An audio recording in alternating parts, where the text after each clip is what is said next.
make sure that what you're doing you love, and that you keep doing what you love and have that in the back of your mind when difficulty hits. Because at the end of the day, it's all about growth and it's all about your journey. Your journey is different to someone else's journey, and that's okay. Stop comparing yourself to other people's route in. Your route in is different and unique, and that makes you you. But as long as you love what you're doing, you'll get to where you want to get to.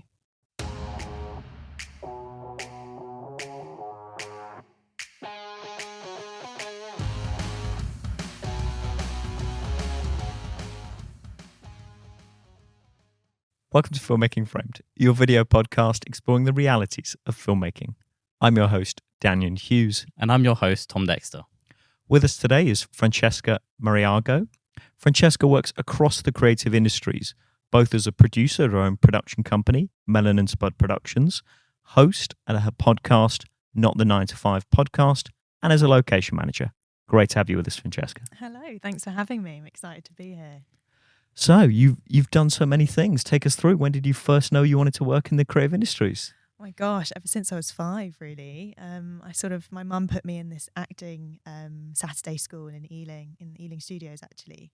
And I sort of started performing there and got involved in local theatre through it. And I knew kind of that's what I wanted to be like, to be in. I used to be really, really shy and not really outspoken. So that really helped me kind of come out my shell. And then, I kind of carried drama through my whole kind of studies and GCSEs and A-levels and that kind of stuff. And then I went to uni and studied drama and performance there at Portsmouth University, which was amazing. And then through that, I kind of learned producing side of stuff. I kind of ventured into kind of the background of that side of the industry, and I really enjoyed that and produced a bit of theatre there at the New Theatre Royal, and it was great. And then I moved back to London. And I was kind of like, oh, what do I do? Because, the acting industry is really tough to get into. So is the film industry. But I was kind of weighing out my options because I knew that I always wanted to be a performer, but I also really enjoyed the behind the scenes of producing and organising everything, because I'm very kind of OCD with all of that kind of stuff, as we can be. And sort of as a side note, I went to drama school as well. I went to the Oxford School of Drama, and I studied acting there for a year. So I kind of tried to do it kind of all in the early stages, and then I applied for this internship. There's a website called My First Job in Film. Don't know if you know it. And I thought, well, how to get into the industry, then sort of do internships, right? So I did that with production assisting, and I worked for this lady at a company called the Producers Films in Hampstead, and she was kind of a bit wacky and eccentric, and she kind of worked in the development side of film. So I was reading a lot of scripts and kind of pitching ideas of how this could be a film or how this could be a TV show. So I was exploring that realm. And then from that, I kind of did another internship at St. Mark's Studios, which was based in Ladbroke Grove. And they worked a lot in the sort of commercial and PR marketing side of the industry. And I did loads of commercials there. I did like an EasyJet commercial, and I was like, oh my God, this is so cool. I'm on a fake plane, like, simulator plane. And I always thought that was kind of interesting to kind of see the behind the scenes and actually like be there doing it with all these creatives. So I loved doing that. And then I met a location manager on a shoot, and it was a shoot for the Londoner Macau. It was a hotel brand. And David Beckham was the ambassador for it. So we met David Beckham, and I was like, oh my God, guys, David Beckham. He was really, really nice. I don't know if you met him yet, but yeah, he's really nice. And I sort of, met a location manager through there. And then I ended up kind of going into that realm of stuff. And I thought, well, that's quite good, because it's kind of like producing, but from the location side of stuff. And then sort of worked my way up in commercials, TV and film to kind of where I am today as like a short form way of describing it. So yeah. And how did you form Melon Spud Productions? So I was at this sort of Christmas do networking event, and I met someone there who's an AD who was really interested in starting a production company. And I hadn't thought of it at the start, but then I thought, well, I have skills in the location side and he has skills in the AD side. It would be quite good to form a company that offers both of that at the same time to clients. So that's when we started it in lockdown. Obviously, everything started in lockdown, didn't it, in 2020? And so that's kind of how it started. And now we do lots of commercials with the company, which is kind of the route we want to continue going down, and lots of kind of still shoots and stuff for different branded content. And how do you, in your experience, commercials and still shoots differ? Still shoots are probably a little bit smaller in terms of crew size. Roughly how many? Maybe 10 to 15 people maximum. Sometimes you get 20, but that's kind of seen as like huge. But obviously, we know that's not the case in the other world. And yeah, commercials can obviously vary massively, and depending on who you're working for. So I like the smaller things that they seem a bit more intimate. You get to know people better. And it seems a little bit more creative as well. Anyway, from my experience, a lot of the shoots I do are sometimes fashion shoots, and they can be very stylized, and then it kind of makes you think creatively, what locations work with this kind of visual and that kind of stuff. So yeah, I really enjoy doing that side of things, for sure. And turning all the way back to when you first produced your theatre, can you talk to us a bit about what the show was, what you learned, what some challenges were? Yeah. I mean, there was two things I produced. The first thing I produced at uni was for over 55-year-olds who wanted to do dance and drama post sort of retirement. And so there was this kind of opportunity to work in the theatre to produce this event for them. And so we kind of worked with a charity called The Big Give. And the way it worked is we had to raise a certain amount of funds, say £1,000 or whatever, and then they would match fund that and double it for us. So then we'd get more money for them, and then they could do those opportunities for longer. So that was really fun. But it was really challenging because everything's so fast paced as well, and you kind of like need to keep on top of the admin side of things and keep communicating with people and make sure everyone's needs are met, whilst also trying to convince people to donate and help fundraise for an event that they might not have an affiliation to, but it's a good cause for people. So yeah, I definitely learned a lot while studying at the same time. It's like people kind of go to uni to study and have a party, but like maybe not do as many extra stuff. And I always found myself doing more things behind the scenes, and even presenting at uni, I did that too. So I kind of got stuck in lots of stuff. Do you think that's beneficial to have done all that extracurricular stuff? And would you recommend that students, are doing those things to help their careers? Yeah, I mean, I think it's always best when you're at uni to use the opportunity to get stuck in lots of things, because when are you going to do it if you're not going to do it at uni, in my opinion anyway. Especially when I was in a creative course, there's so many different things that you can access at uni. People don't maybe know about it because it's not kind of showcased enough. You're going to stick within your realm, and you think, oh, well, I can't get into presenting because that's like the TV course. Why would that be with my course? Or I can't do radio because that's, again, a different kind of course. But I did all of that, and it was really cool because you're like a mini celebrity at uni doing like radio and TV presenting. So no, I really enjoyed that. I think it's definitely, if you can get involved in stuff like that, do it, and it's free as well. You don't have to pay for courses like you do now in the adult world. It's much more accessible, I think. I went to Cardiff University, and they have a fantastic students' union and loads of societies. So I was in the Filmmaking Society. I ran at one point the student union, the Cardiff University TV channel, which you might be part of. And there's like a whole thing called NASTA, which is like a National Student TV Association. And so if you're interested in presenting, broadcasting, TV, creating little snippets of content and that sort of stuff, you definitely get involved if your university and students union has it. Yeah. Because then when you go out into the creative industries, because I studied business management, so it's not like I was making content for that course. Yeah.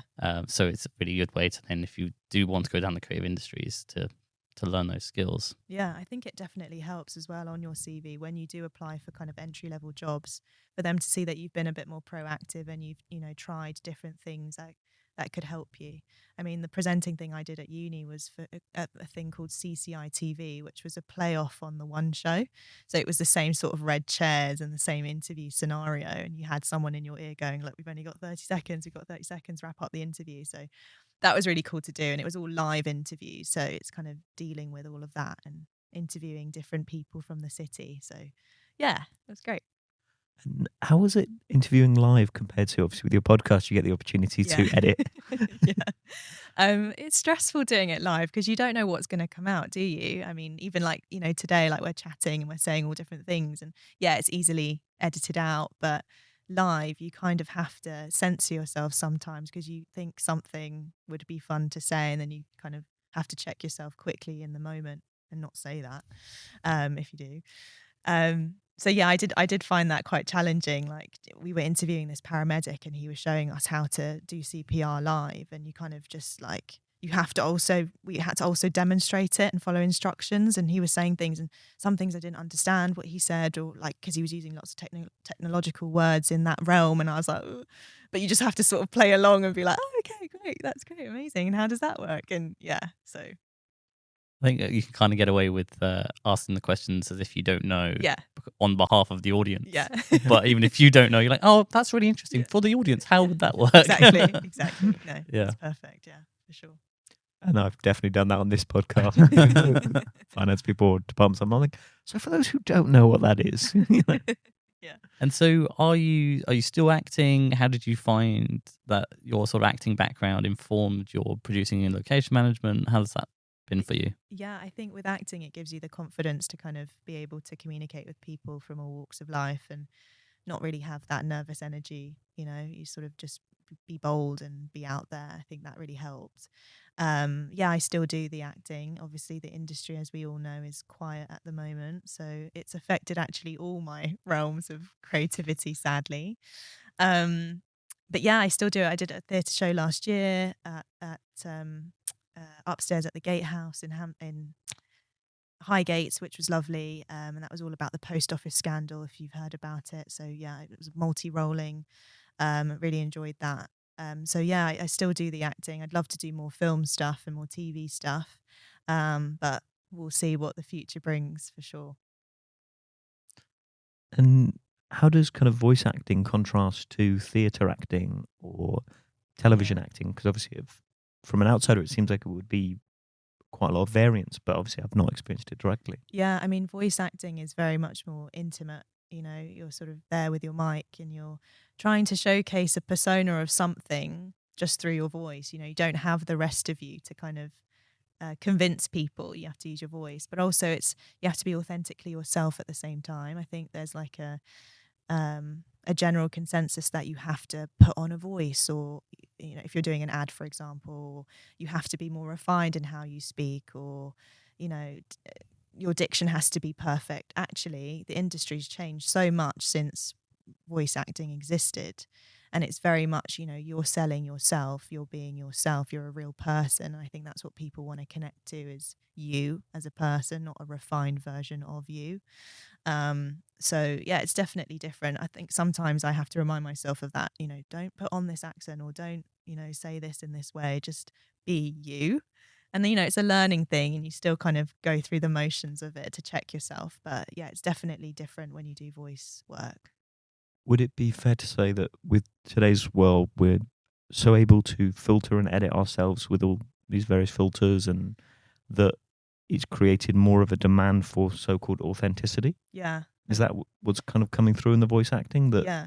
people want it to be the quote-unquote correct voice of the person? Yeah, I think people want to be able to connect to like their friend or their mum or their dad or whoever it is that are talking to them on this ad. They don't want like this perfect version of someone saying a KFC advert.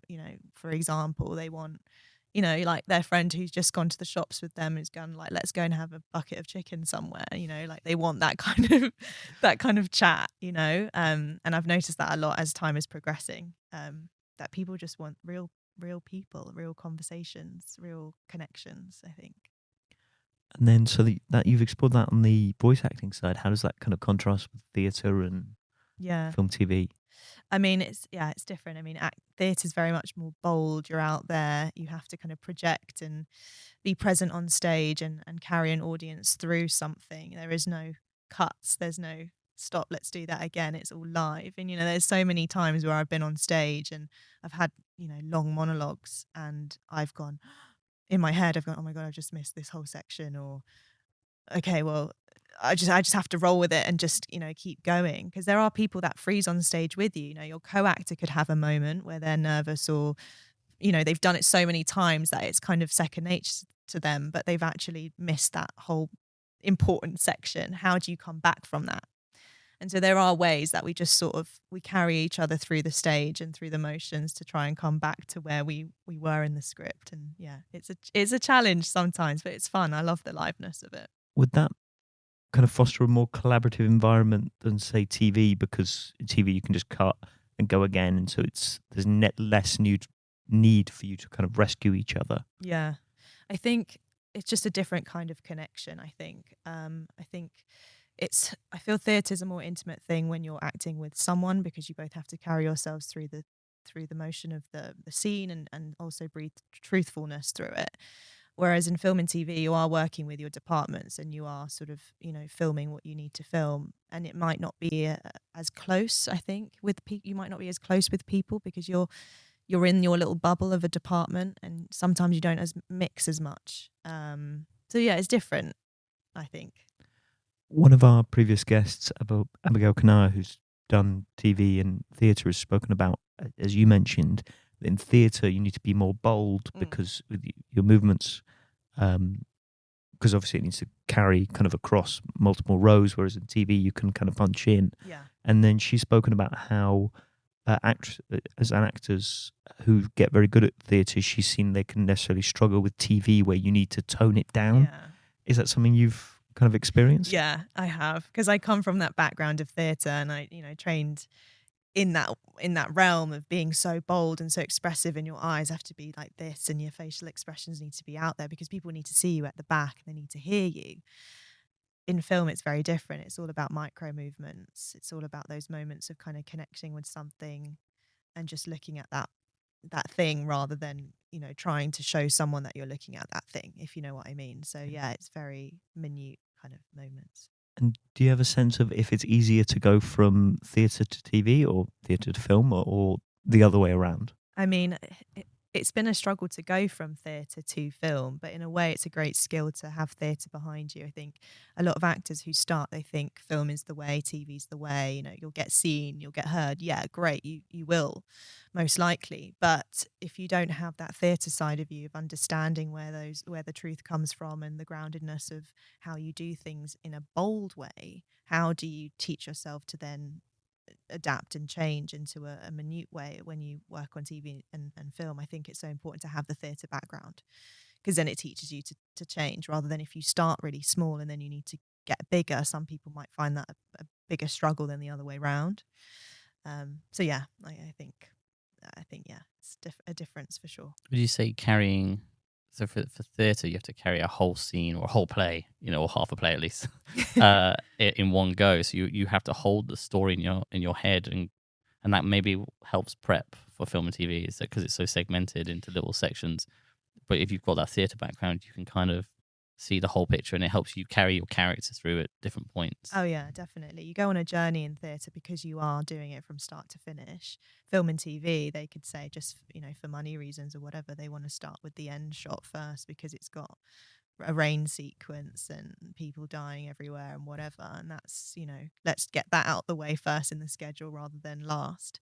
So you do have to learn to adapt and start with the end first sometimes, or in different moments, and you need to be ready for that. So in a way, I think film is probably more challenging in that way, because you have to switch on quite quickly because time is of the essence and you aren't running in a chronological order. So yeah, it's much more challenging. How is your acting informed, say, location managing? Yeah. Have you seen certain skills that have been particularly useful? Because I think there are not too many location managers that come from an acting background. Yeah. No, I've not actually met anyone in locations who's come from an acting background, funnily enough, obviously. But I think it's just helped in terms of communicating with people, I think, because we carry the skills as actors to communicate and to talk with people and to understand people on a deeper level, I suppose, because we're constantly, reading plays and reading books and exploring different mannerisms and different quirks about people. I think that helps in the location side when you're dealing with a location owner who might not be pro filming or might, be a bit nervous about things, kind of being able to persuade them in in a calming way that you understand where they're coming from, I think helps in that way, I think, for sure, with the location side. And presumably gives you more sympathy for actors when they're requesting the various things that actors. Yeah, I think there is like a whole thing about actors being super difficult and, wanting certain things by a certain time, and they want a coffee extra hot with an extra shot of whatever. Yeah, it does give you appreciation for the behind the scenes, from now that I work it. I see that it's not an easy job. It's hard. Everyone has to pull together. Some days are harder than others. Sometimes things don't happen. Things don't arrive. Marquees aren't set up, etc., etc.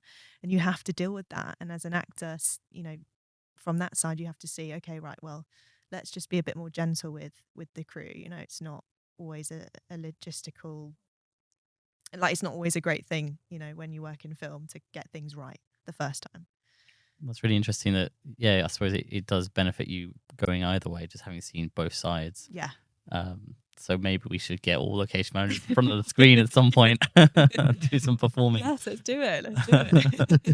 But I suppose, no, there is a thing, I think, especially, for any newcomers or new entrants listening to this podcast, that when you get on set, you actually can be quite intimidated to go near actors. Yeah. And there's, for some people, it's a good reason because, particularly if they're A-list stars or whatever, there's a lot of rules about how you interact with them. Yeah. But they are people at the end of the day, and you do need to treat them like people, and they might have certain requirements that are unusual, but you're like, okay, fine, it's all about everyone coming together and making that the best shoot day that you can. Yeah. And I guess, I don't know if this is the case for you, because you come from an acting background. Do you find it's easier to talk to actors? Yeah, I mean, I do think it's easier to talk to actors, but there is always, like, again, this whole thing about film world, what you can, what you can't do, how you should approach people, how maybe only ADs are supposed to approach the cast, but, locations aren't able to come close, even though we're the locations and we have to deal with all the logistical stuff. Sometimes we are in the room and setting up that green room for the actor, and the actor does pop in. I mean, I had a story where we shot reshoots for Operation Mincemeat, and it was in London, in Middle Temple, and we set up this pub for Colin Firth to have his makeup done. And at the time it was COVID, so we had to have wash sinks on set, and I had to fill up one of the wash sinks. I was carrying this big water barrel, and I didn't realise he was in makeup already by this point. I thought I'll do it before he comes in so I don't have to like cross over and look like a weirdo with the water barrel.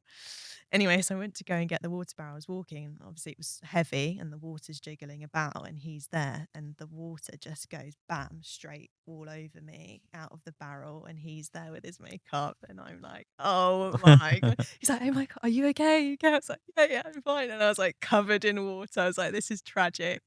He's never met me before, but I guess it kind of broke the ice, and we sort of just bantered and had a nice little chat whilst he was in the makeup chair and I was soaking wet. So I guess in answer to your question, it can be easier to chat to actors in different moments for sure. But there is a facade, I think, that people put on where they feel that they can't. But I think the locations do have to talk to cast. It might be that they ask the cast politely to be quiet, or not to pass through somewhere, or can you make sure you don't plug anything into that, or whatever it is. And having that ability, if you're coming on a set as a marshal or a runner, to be able to talk to actors politely and professionally, but also not come across as like a startled rabbit. Yeah, is, preferred. No. We had this on. We did Billions in the summer 2 years ago, and Damian Lewis was obviously the main actor. And I was like, oh my God, I love Damian Lewis. Like, he's done Homeland. He's done some great stuff.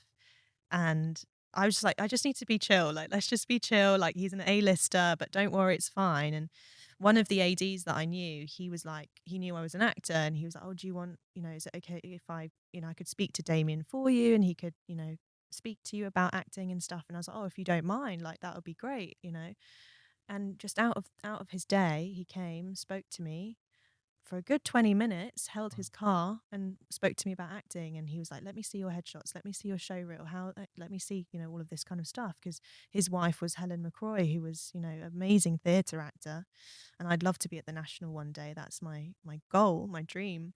And we were speaking, he's like, don't ever doubt yourself. He goes, you have great headshots, you have a great look, you have a great show reel. I wouldn't just say that, He's like, I meet actors all the time who want to get somewhere, and you do have something. So don't feel, don't have this doubt. And I said, I know it's so easy to doubt. And at the time I was with this agent who wasn't representing me properly. And, you start to question how good you are. I do that all the time with everything I do. And he's like, don't do that, because he goes, I didn't start my career till I think his late 30s. So he says it took me a while, and I had lots of friends who were in the same boat as me, where they actually gave up. And he's like, keep going, because that you'll get there. You just have to keep on pushing. And I thought that was so nice that he just spent the time to chat with me out of his day on Billions. And I was like, this is crazy. But also COVID times as well, where you couldn't really mix, and he just spoke to me, and I really appreciated that. And then every day he'd speak to all the crew and be like, hi, how are you, like, how's it going? I think that's how actors should be on set, really. I think that's how they need to interact with people, to not have this weird divide. That's awesome. And it's a credit to you that you had your show reel, you had those moments, because I think it's always for people, particularly if they're successful, to say, just keep going. Yeah. Whereas he was like, let me examine, have you done the fundamentals of your craft? Yeah. Because there are lots of particularly young actors who I know who like haven't invested the time in making sure that is the best it can be. And they're like, well, why am I not? It's like, yes, success comes with effort and opportunity, but first you have to take care of all the things that are within your control before you go out to the wider world. Yeah. And also making sure that you're getting the right shots for you, that those headshots are, they represent you as you, and they're not like a interpretation of who you are, if that makes sense. And that's such a hard thing to do. Can you go into some more detail? Because that feels really insightful, but I'm not sure I understand. Yeah. So it's easy to do headshots with like your hair up or in a bun or crazy makeup and stuff. But it's better to just sort of tone it back and showcase you in your everyday. Like, what do you look like without makeup and your hair not done up nicely? Because that's a character in itself. Some people try and put lots of red lipstick on, or they put big earrings on, and it can be quite distracting from you as the person in the Is shot. it because essentially the people casting are looking for a blank slate? So they're going, okay, this is just you as authentically, and then we can add to you exactly, depending on what the character is. Yeah, and a lot of actors feel like they need to add to them so that the casting directors can see that. And in some cases, the casting directors are more of a visual people who need to really see the complete picture, but not all of us have the time to do that. So pinning it back and just showing you as you are authentically you is the best way to showcase you. I think you're right, because then it's giving them that blank slate that they can dress you up or dress you down, or give you a scar of because you're Soldier 47 or whatever. But even if you have a particular period look, maybe some people might have that sort of Bridgerton-y look, right, where they might have paler skin or particular hair color, and if they do this sort of pinned back look, maybe that looks a little bit more period, or they wear a top that showcases a fragment of that era, that again could kind of highlight, oh, this person looks very much like they could fit into this era, and that could help a casting director. But those are like tiny little things that you can do with what you wear to showcase you. And you're catering your profile to a particular avenue of work that you want to go down, is that right? So if you were going for the national, you're really emphasizing your theatre work on your profile and things like that. I mean, with headshots, it's good to kind of have all-rounded headshots, one for commercial where you have the smiley look, and then you have more of a character looks about you. Like some people say that I could be some sort of working in some sort of police officer environment in terms of my look. So I put my hair back in one of my headshots and wore a really nice shirt that kind of emphasized that. So it's kind of knowing also where you fit in the industry, what kind of roles you look like or could be working for, and making sure that you have a portfolio of images to showcase that. If you've got a shot of you on the stage at the theatre, you can showcase that on your spotlight profile, but it's not the be all and end all if you don't have that. I think having 5 great distinctive headshots are your best bet. I do a lot of the casting for we're running centralized motion capture, so for motion capture shoots, and if I look at a spotlight profile and they don't at least have a movement or action reel, if it's only a drama reel, I can't tell how they use their body, and a lot Yeah. of what we cast for is motion capture. So I need to see either that their movement or them in a motion capture suit, Yeah. which really helps because we don't make the final decisions. We have clients that will do that. So I need to be able to present them to the client, and the client needs to be able to see that they can do motion capture, or a certain stunt or move. So catering it to, if you're going for motion capture, you need to showcase stuff. If you want to go for theatre, you need to showcase stuff. For sure. That's such a distinctive thing as well. And then you do have actors who are very much interested in that side of the industry, and they would have reels for that, but not everyone obviously has the money to create a reel in some sort of motion capture suite, or do maybe stunt coordinating or anything like that. I mean, we've all got some sort of fight stunt experience that we've done. I've done a course on it as well, but you don't always get the professional visuals. And sometimes we question, do people who are looking to cast this, are they interested in like looking at how high tech that recording is, or does it matter? I don't know. Does it matter for you? Like, is it okay if they're just in a room? Yeah, for the reels, no. Yeah. Like, it doesn't matter if it's shot on a phone. Yeah. Really, as I'm looking at what you can do. Yeah. Headshots, if they look really amateur, and most of them don't, but like really amateur, and they've got no professional shots, I would say, are they an actual working actor, or are they wanting an aspiring actor? Yeah. And that would have an impact. Yeah. But yeah, the video, no.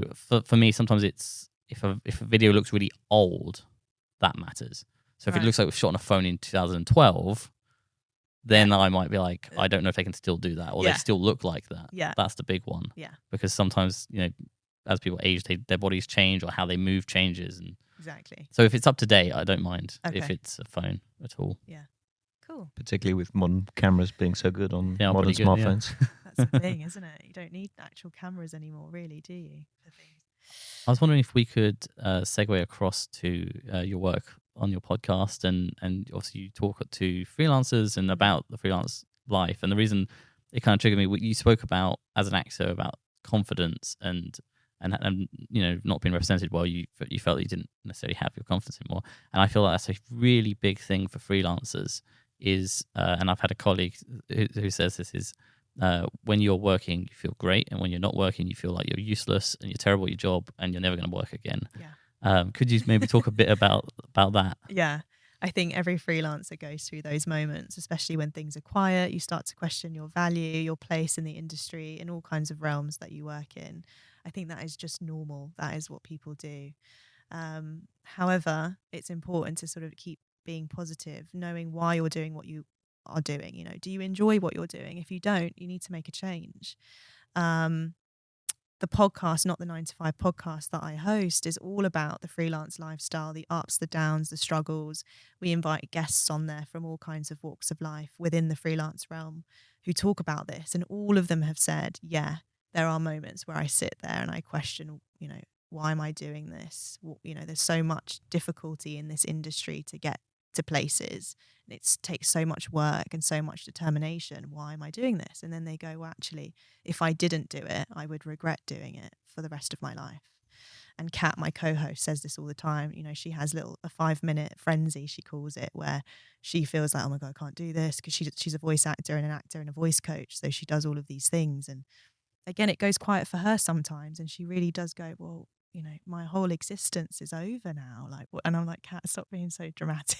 But it's true. Like, you do feel like that. You can feel like that. And I think this is something I'd really highlight for people, especially coming out of university and then now entering freelance life, is it can be really hard on your mental health as a freelancer, because when you're working on, especially in creative industries where it's not only a freelance style, but also it's your passion and you really love it. So when you're doing it, it's the best thing in the world. And when you're not, it's really hard. And I the advice I would give, and I'd love to hear your thoughts, is find what works for you, and in terms of like looking after your mental health. So maybe it's activities outside of your work, maybe it's exercise, maybe it's sports, maybe it's family and friends. But when you're not working, rather than just dwelling on not working, keep looking for work, keep pushing forwards, but also do the things that help your mental health, because you just got to keep going along until you find the next job.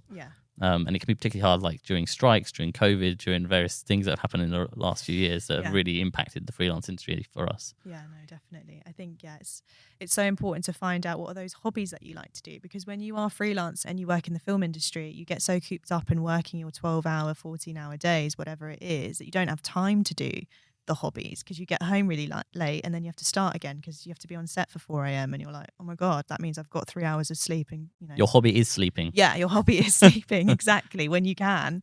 It's amazing how good the prospect of like, oh my God, I get to go to bed. Yeah, it's amazing. And then it's never long enough and then you have to go again. And so you sort of go through this process. You kind of figure out, well, what other things do I like to do in those moments of downtime when you don't have work going on? What is it that I like? Do I like going to the gym? Do I like going shopping, going for food, traveling? All of these things I love to do, obviously. And I shouldn't really, but I just do. But yeah, I think finding those hobbies are really important. Some people like going on walks, just long walks, kind of helps clear their head, or listening to a podcast can help them, or maybe doing something creative around the house can help you too. I always find doing something creative in some way helps me get out of my rut, whatever that may be. Creating spreadsheets or something weird like that. No, I'm joking. But I do love spreadsheets. Yeah, it's the best thing, isn't it? But anyway, freaks. Doing these things. I decided to join a gym back in February because I was like, look, I need to kind of get back into the realm of doing something away from my laptop, because you get so addicted to your laptop, you get so enticed in hours and hours of admin work that you normally do with your job that you kind of forget to take a break. And I'm so bad at taking a break. So the gyms actually helped me kind of go, right, well, I've got to be in this class by this time, so I have to stop now, and it does help you kind of detox and let go, for sure. It's a way to meet people who are not on the freelancer hamster wheel. And Exactly, that's so true. Yeah, you meet all kinds of people from all kinds of realms who do like the 9 to 5, and they may be wanting to go into the freelance world, but just thought, well, how secure is it? Because the income isn't always regular. How do you do it? Lots of people ask me that question. How do you get into the freelance world? How does it work? And there's no easy route in. I can't give you a how-to guide of how to do it. Everyone has their own journey, and that's the beauty of it. The answer that always seems the most true, but for people who don't have this, is always like, okay, well, that's like how to be rich. Well, first step, inherit wealth. It's like, great. I'm sure that's true, but thanks. Love this. Is know someone in the creative industries. And people go, okay, I'm sure that does help. And, I got my first job through Tom. But the step beyond it that people then don't think is, okay, you may not know anyone, but you've got to go from who to the people you know. And it's like there's an idea that we're all 6 degrees separated from any person in the entire world.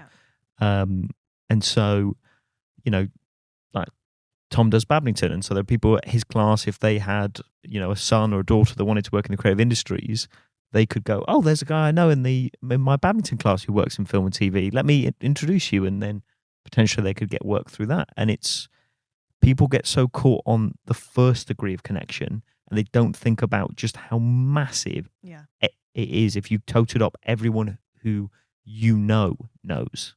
Yeah. And so putting that word out to say, hey, does any of you guys, because you're like, oh, my Aunt Sally doesn't work in film. She's, she works at a zoo. I don't know. But, maybe Sally's brother-in-law is, I don't know. This is getting convoluted. But ask people if they know anyone who works in the industry. Yeah. That's the short version of my ramble. Yeah.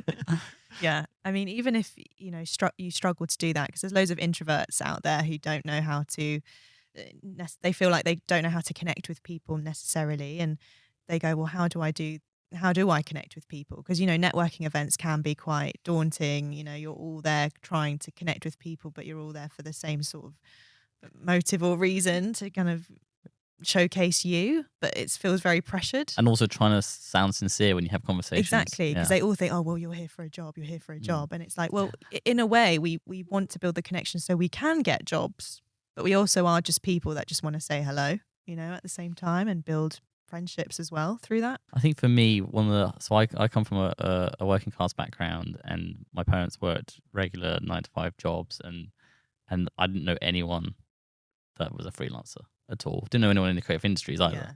And so for me, the thing that freaks me out the most, I always wanted to work in film, and I always really just wanted someone to be like, here you are, you're working in film, it's a regular job, and you get a salary, and the concept of being a freelancer was what's actually more daunting than anything. You know, like how do you do your own taxes and national insurance? How do you like, what if you don't get a job, like any freelance work, and how are you supposed to pay your bills, and how are you supposed to get a mortgage, and there's just so many things that I was like, the concept of it, I just can't get my head around. And that's why, like, Daniel's right. If you know, if you can meet people who are freelancers, and that most of them are like, well, almost all freelancers are friendly to other freelancers. So if you go, when are you supposed to file your taxes? It's like, do it in January, you know, or do it in December if you really want to get, you know, like just having someone say, oh yeah, just do this, do that, and you can go, great. Yeah.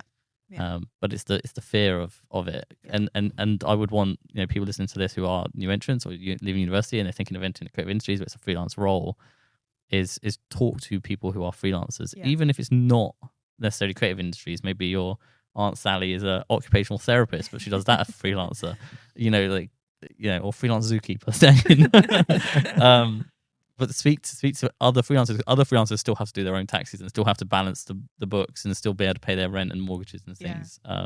And so, like overcoming that and expanding your comfort zone, so that you can work freelance. So then your focus is on your craft, and not so much on the panic of not being able to pay your rent. Yeah, I mean, when I started, I didn't think about all the taxes and all that kind of stuff that you have to do, and I only realised it when I was on a shoot and we had this accountant who visited that day, and she was doing the accountancy for the shoot, and she talked to me about various things to do with HMRC and filing this and whatever, and I was like, what? I don't understand, tell me.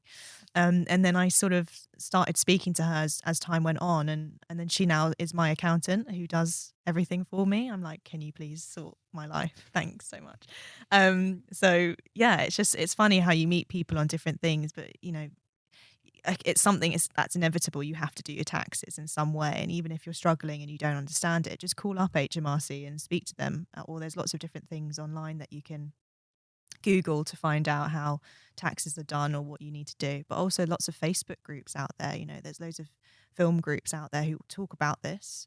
And I'm sure someone in those communities would be able to recommend someone. And that's the same with networking events and things like that for introvert. Going on those Facebook groups and going, hey, like, this is me, like, this is what I'm interested in. Does anyone have any ideas of how I can get into that side of the industry, or any tips on how to better my portfolio or my CV in general?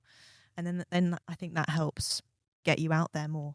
I think people fear posting on groups because they feel like there's a lot of piranhas out there who might just be like, what are you doing? You should know this, da da da da da. And it's quite scary. I'm not going to lie, it is. But you've got to be bold in this industry to get to where you want to get to, I think. Yeah.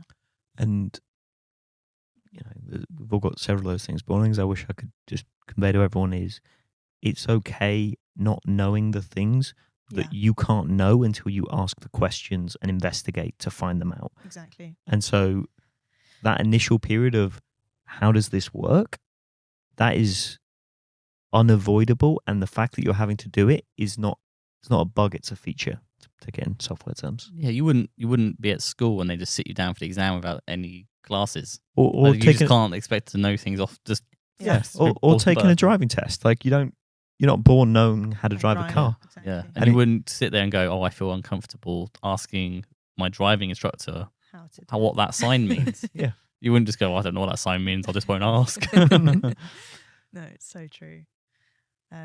Yeah, I think there's a general thing with joining the industry where a lot of professionals feel like you should know because you're starting as a runner, so you should know about all of these things that a runner does. You know, no, not necessarily. No, I mean, there's a level of common sense that you have, that everyone has, but it's nice to have someone there who sees you and wants to guide you so that it can better you, so that you can develop and grow. Because we're all about helping each other as freelancers, and it's no one wants to see someone drown because they don't know something that you know. You know, most experienced people on set have been doing it for years, and so say you join as a location marshal or you join as a runner, there'd be a third AD or a location assistant or assistant location manager, and you can say, how does this work? And they go, okay, right. So what you need to do is fill these forms out. You send those over to production accountants. Then you need to do this. Make sure you always put your timesheets in. Yeah. Do this, do this, do this. Yeah. Because you're not just going to know.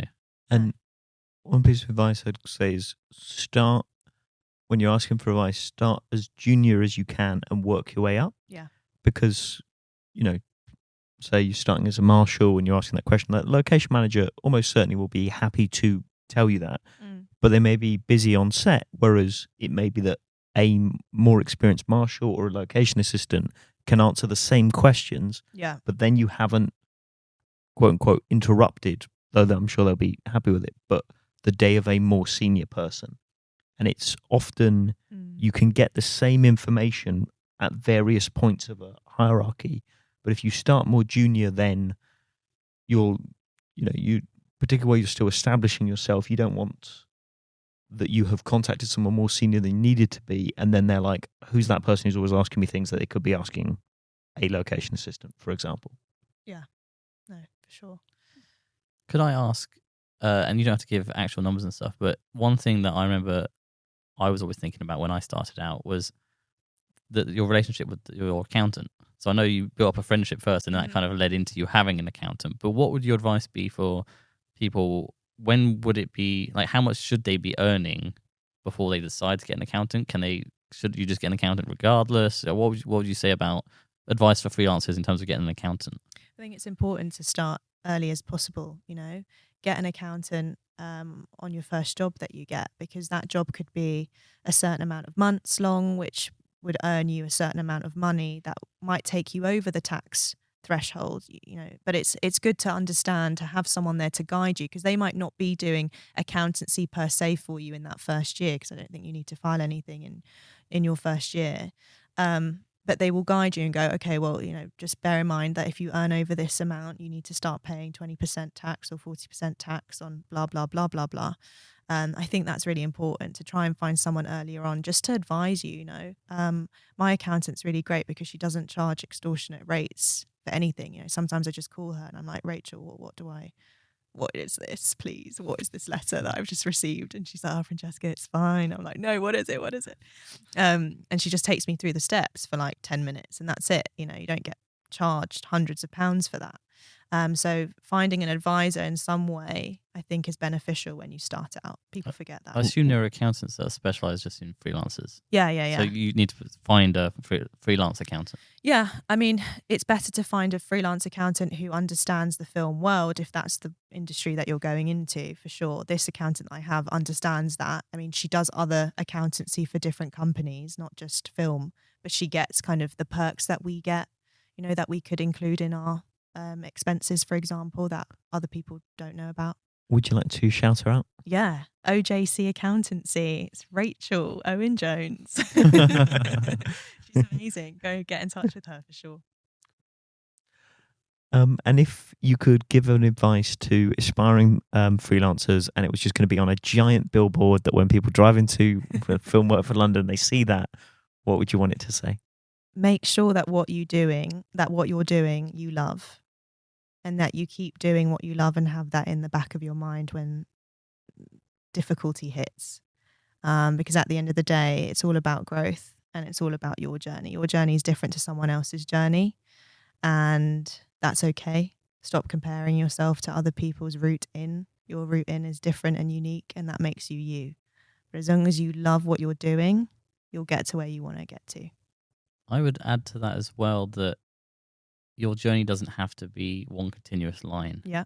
As well. So if you have been working freelance and there is a strike or a pandemic, a global pandemic, things that you can't necessarily predict, and you haven't, you've run through your savings, any savings that you had, and maybe even you have a partner or kids or whatever your responsibilities are, and you're like, I just need to get a 9-to-5 job at a cafe, at a bar, at whatever it is, just to earn some money. Reset mentally, physically, whatever it is, financially, and then go start again. That is fine. Yeah. So many freelancers have done that and do that all the time. Yeah. Some even start different businesses, in different realms, and it's still kind of freelance, but in a different kind of aspect of their skill set.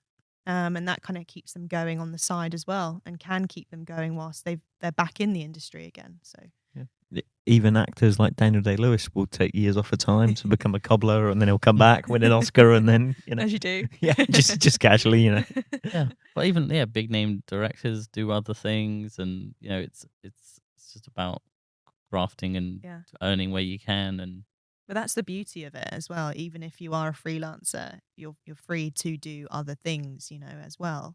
You can dip your toe in something else and see where it takes you. But if it doesn't work, then you can go back to what you know.